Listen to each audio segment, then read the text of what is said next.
สวัสดีจ้ามื้อนี้เช้านี้สิพี่น้องกินน้ำพริกปลากระป๋องหมูทอดผักขาวมีชะอมหอมแขกมะเขือแตงกวาบวบลายดอกขายอดกระถิ้นกินกับข้าวเหนียวร้อนจ้าเต็มถาดเลยผักหลายเมนูน้ำพริกเนาะต้องผักหลายๆจังแซ่บมาจ้าลุยกันเลยคือยาน้ำพริกปลากระป๋อง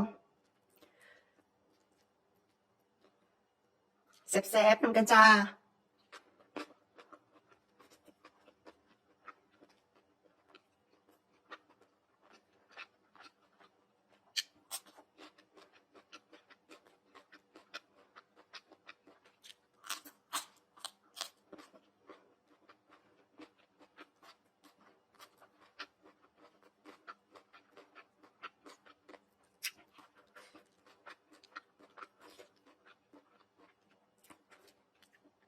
โดดเนาะ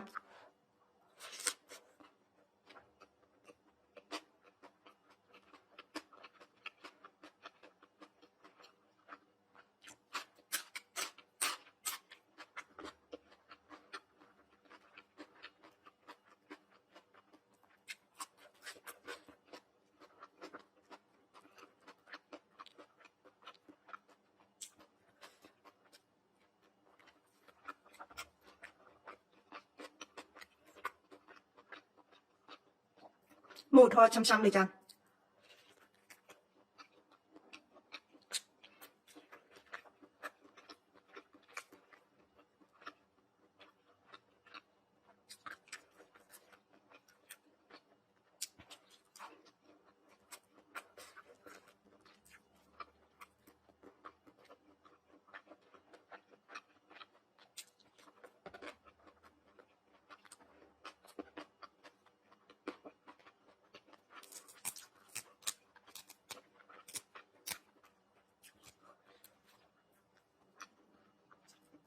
ชะอมลวก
ปลากระป๋อง2ป่องได้อย่างไร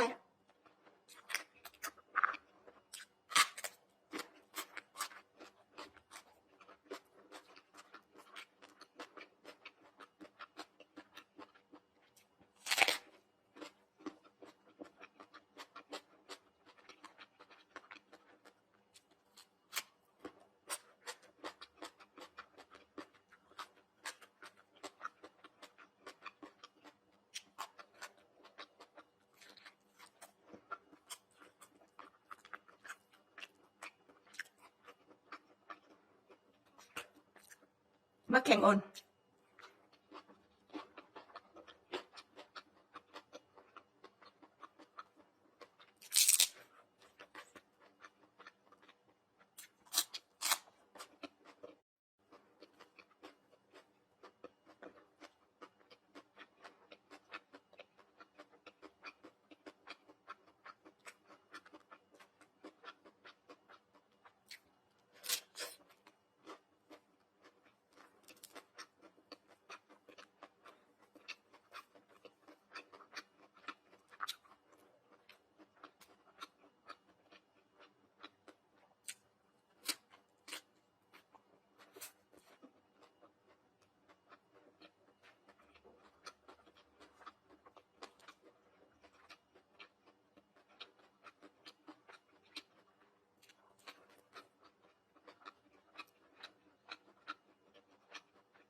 กินกับผักเปล่าๆก็แซ่บ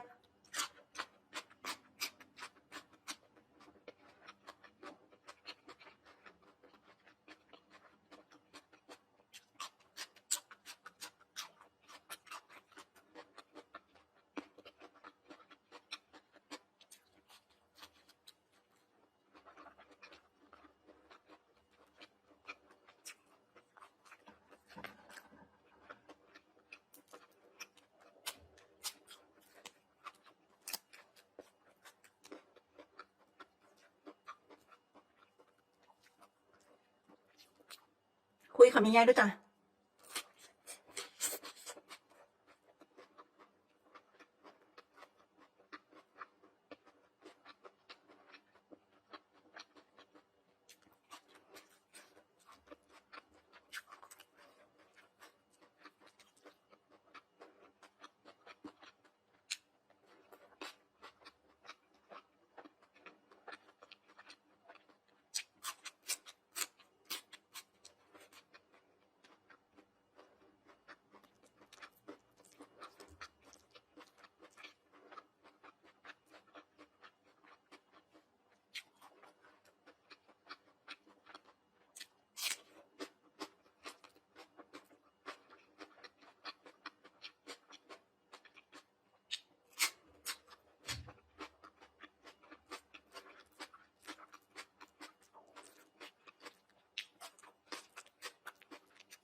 เมนูเจริญอาหาร